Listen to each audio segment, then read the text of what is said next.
बिस्मिल्लाहिर्रहमानिर्रहीम। आऊं आया जो पंहिंजो बरकत पुराणी ॾिसी रहियो बरकत पुराणी यूट्यूब ऑफिशियल। अॼु असीं मीरपुर माथेलो जी दहशतगर्दी टोड़ अदालत जे बारे मौजूद आहियूं, जिते शहीद सहाफ़ी नसरुल्लाह गडानी कत्ल केस जी ॿुधणी जेको आहे उहा थोड़ी देर में इन अदालत में थींदी।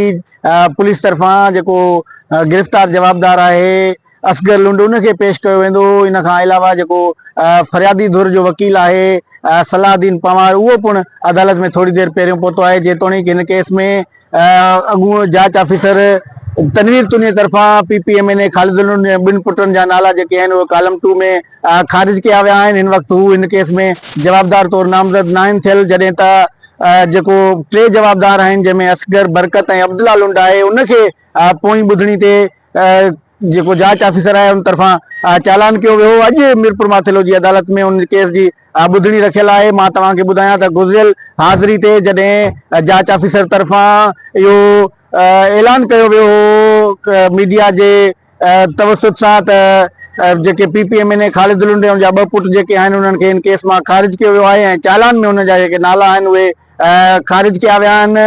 उहो चालान एज़ इट इज़ जीअं जांच ऑफिसर तरफ़ां कोर्ट में पेश कयो वियो ईअं ई कोर्ट जेको आहे उनखे मंज़ूर करे वरितो। उन खां पोइ जेको शहीद सहाफ़ी नसरुल्लाह गडानी जो भाउ आहे याकूब गडानी, उन तरफ़ां इन जांच ते बेइतमादी जो इज़हार कयो वियो। उन तरफ़ां जांच ऑफिसर तनवीर तुनीअ खे धुर करार ॾिनो वियो, विंगारू करार ॾिनो वियो। उनमें इहो चयो वियो त हू PP हुकूमत जे विंगार वांदे PPMNA ख़ालिद लुंड जे पुटनि जा नाला जेके आहिनि उन केस मां ख़ारिज कया आहिनि। मां तव्हांखे ॿुधायां त गुज़िरियल ॾींहुं हिन केस जी ॿुधणी जेको आहे उहा हाई कोर्ट सखर बेंच में पिणु रखियल हुई, जंहिं ते PPMNA ख़ालिद लुंड जे ॿिनि पुटनि जी ज़मानत वारी दरख़्वास्त ते ॿुधणी हुई, जंहिंमें उन जो वकील कुर्बान मलाणो पेश थियो हो। कुर्बान मलाणो तरफ़ां अदालत खां में उहा दरख़्वास्त जेकी आहे उहा वापसि वरिती वई। अदालत खे ॿुधायो वियो हो त ट्रायल कोर्ट तरफ़ां PPMNA ख़ालिद लुंड जे ॿिनि पुटनि जा नाला जेके आहिनि उहे ख़ारिज करार ॾिना विया आहिनि।